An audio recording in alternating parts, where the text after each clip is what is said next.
ఇదే ప్రసాదం అమిత్ షా గారు తిన్నారు, అదే ప్రసాదం మోడీ గారు తిన్నారు, అదే ప్రసాదం ఎవరైతే అక్కడ వెళ్ళినటువంటి ఆ ప్రముఖ రాజకీయ నాయకులు అంటే సినీ నటులు అందరూ గారు అయ్యారు కదా, వెళ్ళారు కదా, తిన్నారు కదా. దాని మీద అప్పుడు ఎందుకు వాళ్ళు స్పందించలేదు? ల్యాబ్కి తీసుకెళ్ళి ఎందుకు దీన్ని చెకప్ చేయించి ఏం కలిసిందనేది ఎందుకు ప్రశ్నించాల గవర్నమెంట్? ఎందుకంటే ఇక్కడ ఉన్నది మీ గవర్నమెంట్ కదా మీరు అనొచ్చు, కానీ అక్కడ ఉన్నది ఏ గవర్నమెంట్? బీజేపీ గవర్నమెంట్ కదా. అంటే హిందువులకి ఉన్నటువంటి బీజేపీ పార్టీ ఇటువంటి అక్రమాలు అన్యాయాలు జరుగుతున్నాయి అన్నప్పుడు పెద్ద ఎత్తున ఒక విధంగా వాళ్ళు స్పందిస్తారు కదా వాళ్ళు. ఎందుకు ఆ రకంగా మీరు తీసుకెళ్ళారు? రెండో పాయింట్, మీరు చెప్తున్నటువంటి ఈ నెయ్యిలో కల్తీ జరుగుంటే ఈ నెయ్యి ఎక్కడి నుంచి డిస్ట్రిబ్యూట్ అయ్యి తీసుకొచ్చారు? ఎవరైతే టెస్ట్ చేయించారు? ఎన్ని శాంపుల్ మీరు తీసుకుని టెస్ట్ చేశారు? ఏ ల్యాబ్ మీకు రిపోర్ట్ ఇచ్చింది? అది సౌత్ ఇండియా గవర్నమెంటా, నార్త్ ఇండియా గవర్నమెంటా, లేదంటే మీరు ఫారెన్సిక్ ఎక్కడ ఏ రిపోర్ట్ ఆధారంగా ప్రాథమికంగా ఆధారంగా తీసుకుని ఈ రోజున సీఎం చంద్రబాబు నాయుడు గారు మీరు చెప్తున్న ఆధారాలతో మాట్లాడాలా? ఏమండి లక్ష్మణరావు గారు, ఒకటి L1 L2 అనేది రెండు ప్రొసీజర్ ప్రకారం తీసుకున్నారు, రెండు కంపెనీలకు సంబంధించి. అండ్ యూపీ నుంచి ప్రీమియర్ కంపెనీ నుంచి, అలాగే L2కి సంబంధించి ఆల్ఫాకి సంబంధించిన కంపెనీ నుంచి ఆరోపణలు వినిపిస్తున్నాయి. నేను మీకు క్లారిటీ ఇస్తున్నాను. నేను చెప్పేదండి, సాక్షాత్తు ఒక సీఎం ఈ రాష్ట్రంలో దేశంలో ఉన్నటువంటి హిందూ మతాలను గౌరవించి భక్తుల యొక్క మనోభావాలను దెబ్బతీసేటట్టుగా మాట్లాడాడు, ప్రసాదాలపైన మాట్లాడాడంటే దౌర్భాగ్యమైన చర్య. మామూలు విషయం కాదు, ఇది చాలా సున్నితమైన సెన్సిటివ్ ఇష్యూ. ఎలా మాట్లాడతారు అంటే రేపొద్దున ఎవరో మీరు తిరుమల దేవస్థానంలో అట్లా అడ్డు తినొద్దని మీరే ప్రసారం చేస్తున్నారు. మీరెవరు కూడా తిరుమల కొండెక్కి ఆ దేవుడు మీరు ప్రార్థించొద్దని మీరే ఒక ప్రసారం చేస్తా ఉన్నారు. దీన్ని బట్టి ఏమెళ్తుంది భక్తులకి? రేపొద్దున లడ్డు తిన్నాడు ఏం చేస్తాడు?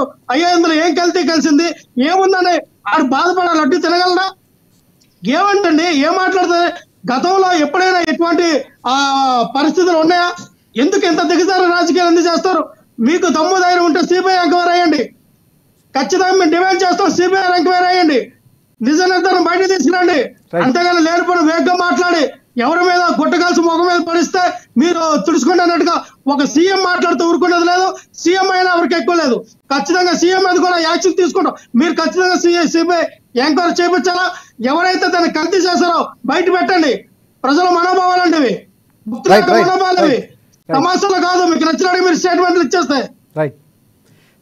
రైట్ అక్బర్ గారు, చాలా క్లియర్ కట్గా లక్ష్మణ గారు చెప్తున్న పాయింట్స్ కొన్ని వ్యాలిడ్ పాయింట్స్. అంటే భక్తుల మనోభావాలకు సంబంధించి మాట్లాడేటప్పుడు కొంచెం ఆలోచించాలి. ఇప్పుడు ఇంతవరకు తిన్నటువంటి వాళ్ళు, లేకపోతే ఇప్పుడు అలాంటి ఒక డౌట్ క్రియేట్ అవుతుంది, ఇక్కడ కూడా అలాంటి జరగడానికి ఆస్కారం ఉంటుందా? టీటీడీ లాంటి ఒక పవిత్రమైనటువంటి దేవస్థానంలో కూడా జంతువుల కలేబాలకు సంబంధించినటువంటి కొవ్వు కలుస్తుంది అంటే కొంత అనుమానం. అంటే భవిష్యత్తులో కూడా దీనికి సంబంధించి ఎలాంటి చర్యలు తీసుకోవాల్సిన అవసరం ఉంది? ఎందుకు ఇలాంటి రాజకీయంగానే మాట్లాడుతున్నారని లక్ష్మణ గారు ప్రధానంగా ఆరోపిస్తున్నారు. సిబిఐ ఎంక్వైరీ చేసే అవకాశం ఉందంటారా? టీడీపీ పార్టీ అలాంటి చర్యలు తీసుకుంటుందా కూటమి? దీనికి సిబిఐ ఎంక్వైరీ ఏం అవసరం లేదు. ఖచ్చితంగా నిర్ధారణ అనేది ఖచ్చితంగా జరుగుతుంది. అక్కడ ఎక్కడ లోపాలు జరిగిందో నిర్ధారణకు వస్తుంది. మీరు ఒక పిటిషన్ ఇవ్వండి సిబిఐకి. మీరు మీ సీఎం అంటే మీ వాళ్ళు అంటే ఎవరైతారు? మీరు ప్రసాదంలో కల్తీ జరిగిందని అలిగేషన్ తీసుకొచ్చింది ఎవరు? మేమవడం అంటే తమాషాలు వస్తారా అండి? మేమవడం అంటే మీకు తమ్ముంటే అంతేగాని అవసరం లేదంటారంటే మీకు సిగ్గు లేకనే ఆవేశపడతారు. మీరు మాట్లాడతారు. సబ్జెక్ట్ తెలుసుకుంటారు ముందు. మీకు ఎవరో సబ్జెక్ట్ ఇచ్చడం ముందు మేము చెప్పాను, మీరు వినేది మాట్లాడదు. మీరు ఇది సెన్సిటివ్ ఇష్యూ. మీకు నచ్చినట్టుగా మాట్లాడి టీవీలో వెళ్ళిపోతే కుదరదు. లేదు మీరు వినాలా? ఫస్ట్ మీరు వినేది నేర్చుకోవాలా ఫస్ట్. మీరు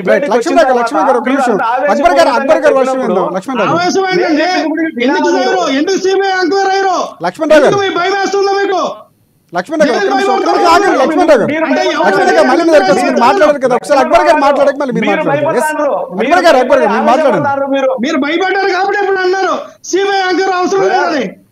మీరు భయపడతారు బ్రదర్. దానికి సిబిఐ ఎంక్వైరీ అవసరం ఏముంది? అక్కడ ఉన్నటువంటి కానీ అక్బర్ గారు ఒకటి ప్రధానంగా భక్తులకు మనోభావాలకు సంబంధించిన అంశం కాబట్టి ఖచ్చితంగా క్లారిటీ ఇవ్వాల్సిన, చంద్రబాబు గారు చెప్పేసి వదిలేసిన తర్వాత కాకుండా దానికి ఒక క్లారిటీ ఇచ్చుంటే బాగుండేదని కూడా వినిపిస్తున్నటువంటి మాట. వస్తా ఇప్పుడు చర్చ జరుగుతుంది కదా, చెప్పండి. రాజశేఖర్ గారు చిన్న విషయం కాదండి. 140 కోట్ల హిందువుల యొక్క మనోభావాలు అవి. ఇప్పుడు ఎంతమంది లక్ష్మణ్ గారు అక్బర్ గారు మాట్లాడుతున్నారు, క్లారిటీ ఇస్తారు. మీరు అదే మాటలతో ఏకీభవిస్తున్నాం. అండ్ కామెంట్ చేస్తారా, స్టేట్మెంట్లు ఇస్తారా మీరు? ఎస్ అక్బర్ గారు చెప్పండి.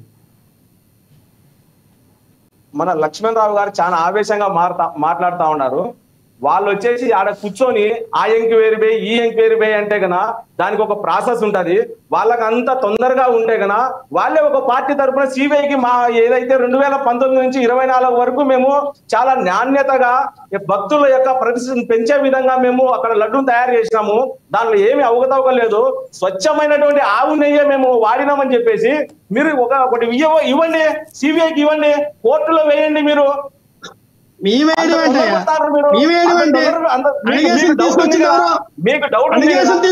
డౌట్ మాకు ఎటువంటి డౌట్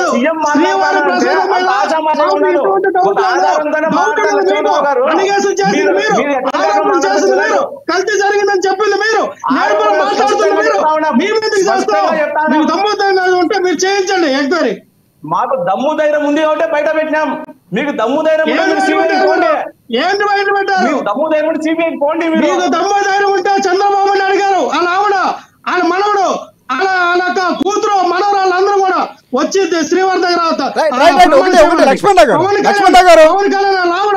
గారు ఇక్కడ ప్రమాణం చేస్తే ఒక అబద్ధం నిజం అయిపోతుందా, నిజం అబద్ధం అవుతుందా? ఇక్కడ ప్రమాణం కంటే ముఖ్యం నిరూపించాల్సిన అవసరం ఉంది. మీరు ఒకసారి ఆలోచించాలి.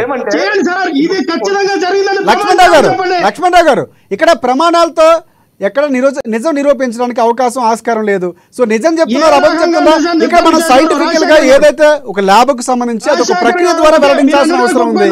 సైంటిఫికల్ గా ఏ ల్యాబ్లకు రిపోర్ట్ ఇచ్చింది, టీడీపీ ఆ దిశగా వెళ్తామని చెప్తుంది. వచ్చింది ఆ రిపోర్ట్ పబ్లిక్ డొమైన్ ఎందుకు పెట్టలేదు? ఆ రిపోర్ట్ మీ మీడియా